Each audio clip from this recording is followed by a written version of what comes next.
Assalamualaikum warahmatullahi wabarakatuh. Halo semuanya, selamat datang di video pembelajaran kelompok 8 pada mata kuliah Metode dan Strategi Pembelajaran PAI dengan dosen pengampu Ibu Ria Maharani SPDI MPD. Pada kesempatan kali ini kami akan membahas materi mengenai pengelolaan kelas yang efektif. Sebelum itu, perkenalkan anggota kelompok kami. Saya Anila Safitri dengan NIM 221003285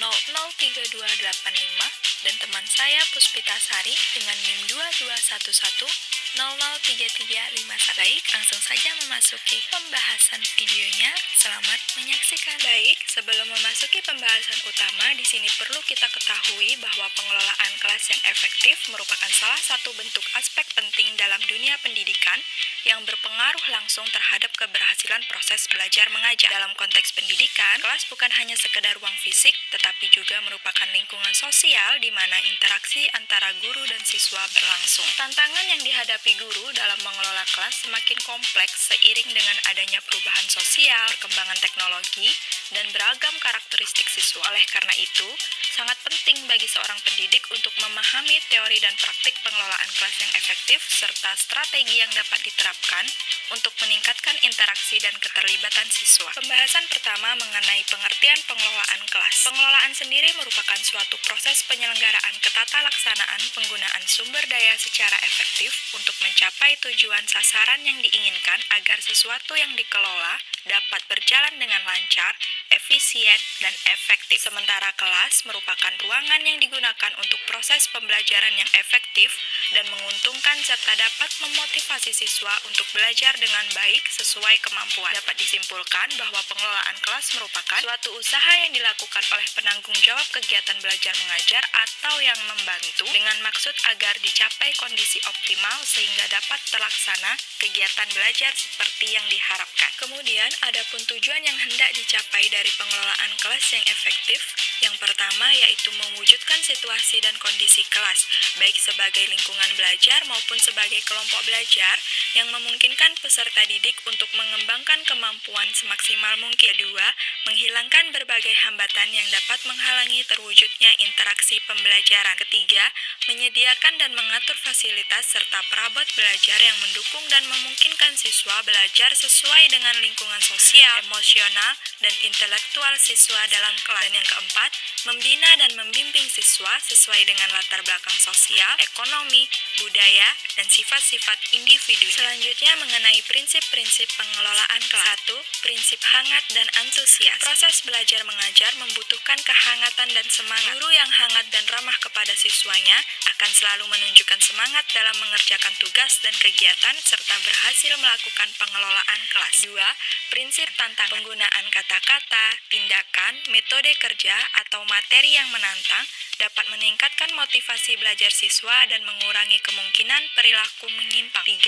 Prinsip bervariasi. Penggunaan alat dan media, gaya mengajar guru, dan pola interaksi guru dan siswa dapat mengurangi potensi gangguan dan meningkatkan perhatian siswa. Keragaman ini adalah kunci untuk mengelola kelas yang efektif dan menghindari kejenuhan. 4. Prinsip ketangkasan. Fleksibilitas dalam perilaku guru untuk mengubah strategi pengajaran dapat menghilangkan kemungkinan gangguan siswa dan menciptakan lingkungan belajar mengajar yang efektif. 5. Prinsip penekanan positif. Pada dasarnya, dalam mengajar dan mendidik, guru harus menekankan hal-hal yang positif dan tidak berfokus pada hal-hal yang negatif. Penekanan pada kepositifan berarti bahwa guru berfokus pada perilaku siswa yang positif daripada mengomel pada perilaku siswa yang negatif. Dan 6. Prinsip disiplin diri. Tujuan akhir dari pengelolaan kelas adalah untuk memungkinkan siswa mengembangkan disiplin diri dan guru sendiri perlu menjadi panutan pengelolaan diri dan akuntabilitas. Oleh karena itu, seorang guru harus disiplin di semua lini jika ingin siswanya disiplin di semua lini juga. Setelah mengetahui prinsip-prinsip dalam pengelolaan kelas, lalu selanjutnya yaitu mengenai pendekatan yang digunakan dalam pengelolaan kelas. Yang pertama, pendekatan manajerial. Pendekatan manajerial atau lebih umum dengan istilah pendekatan manajemen adalah sebuah pendekatan yang bersifat sistematis karena pengelolaannya yang teratur dalam melibatkan unsur-unsur yang terpadu di dalam proses pembelajaran. Yang kedua, Pendekatan psikologikal. Pendekatan psikologikal lebih menitik beratkan pada pertimbangan bagaimana siswa di kelas dapat dikelola dengan suatu pendekatan tertentu. Pendekatan pengelolaan kelas berdasarkan perubahan tingkah laku bertolak dari sudut pandang psikologi behavioral yang mengemukakan asumsi sebagai berikut. 1.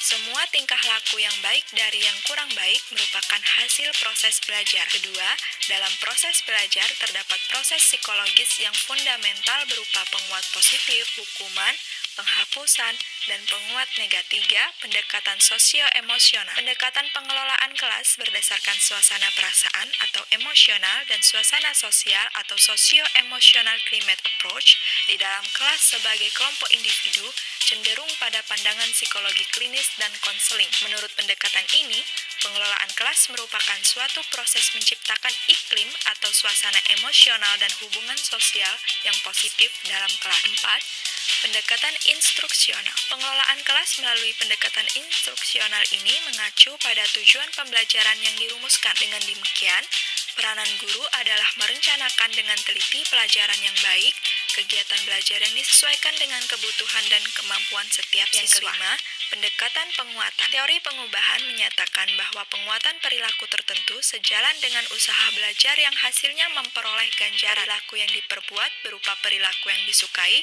dan perilaku tertentu yang diberi ganjaran cenderung untuk diteruskan. Umumnya, penguatan diberi kepada pembelajaran yang menampilkan tingkah laku yang baik dengan harapan agar perilaku tertentu yang dikuasai pembelajaran disebut penguatan positif. Sebaliknya, penguatan dengan jalan mengurangi atau menghilangkan perangsang yang tidak menyenangkan atau tidak memberi hasil kepada diri pembelajaran disebut penguatan negatif. Masalah yang timbul dalam pengelolaan kelas. Yang pertama yaitu masalah individual. Penggolongan masalah individual ini didasarkan atas anggapan dasar bahwa tingkah laku manusia itu mengarah pada pencapaian suatu tujuan. Yang kedua, masalah kelompok. Masalah kelompok ini adalah kurangnya kekompakan kelompok ditandai dengan adanya kekurang cocokan atau konflik di antara para anggota kelompok. Konflik antara siswa-siswa dari kelompok yang berjenis kelamin atau bersuku berbeda termasuk dalam kategori kurang kompak. Selanjutnya, peran guru dalam pengelolaan kelas. Yang pertama yaitu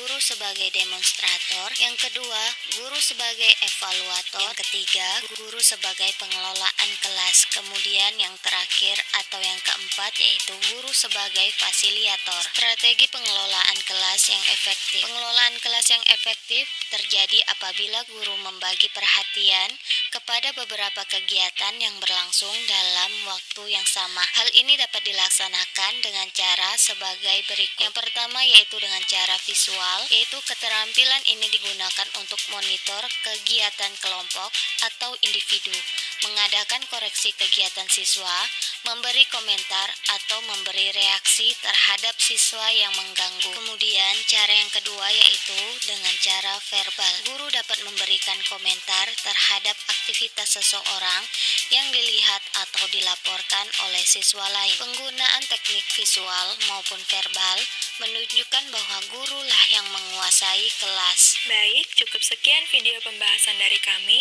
Mungkin ada kurangnya baik itu dalam penyampaian materi atau dalam penyebutan kata.